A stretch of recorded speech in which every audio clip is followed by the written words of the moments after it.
So if you think you're managing stress, you're not just doing it wrong, but you're turning yourself into a ticking time bomb. So today I'm going to be diving into 2 shocking ways to actually manage stress that most people completely neglect. So before we jump into our stress management techniques, we need to talk about the allostatic load, and this is the wear and tear on your body caused by chronic stress. Now imagine you're a cup filled to the brim with water. Every new stressor is like another drop, pushing you closer and closer to the edge, to the point where you're overflowing, and that's the point where you explode. That's the allostatic load, and that's what we're trying to take advantage of when reducing stress. So how do we reduce stressors? Well, this is like pouring water out of a cup that's already full. You don't have to make drastic changes. You don't have to quit your job or tell your in-laws what you really think of them by focusing on removing the small yet significant stress. But you do have to pour stuff out of that stress cup. So if you're someone who's looking to lose fat, for example, if you're in a calorie deficit, that is a stressor. So it might not be appropriate for you to be in a calorie deficit at that point. If you're training hard at the moment,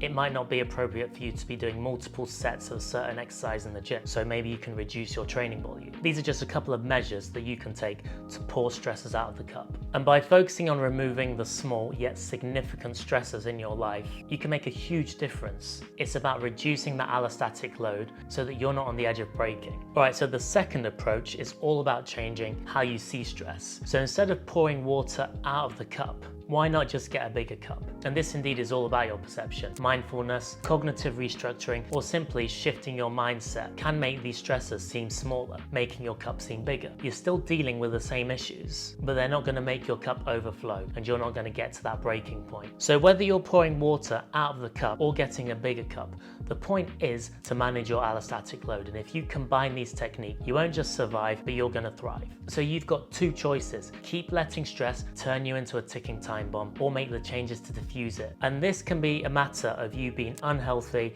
or in the long term at risk of many lifestyle diseases. So hopefully that concept makes sense. Hopefully you understand why you should be managing your stress. So at this point, I'd urge you to actually go away and think about how you can either pour stressors out of the cup, make your cup bigger, or ideally both. And let me know if you've used these to actually go through a stressful period in your life, which has allowed you to actually manage your health and stay energized and productive, which is exactly what's going to lead to you having as much of an impact as possible. Thanks for watching, guys. Hit subscribe and I'll see you in the next video.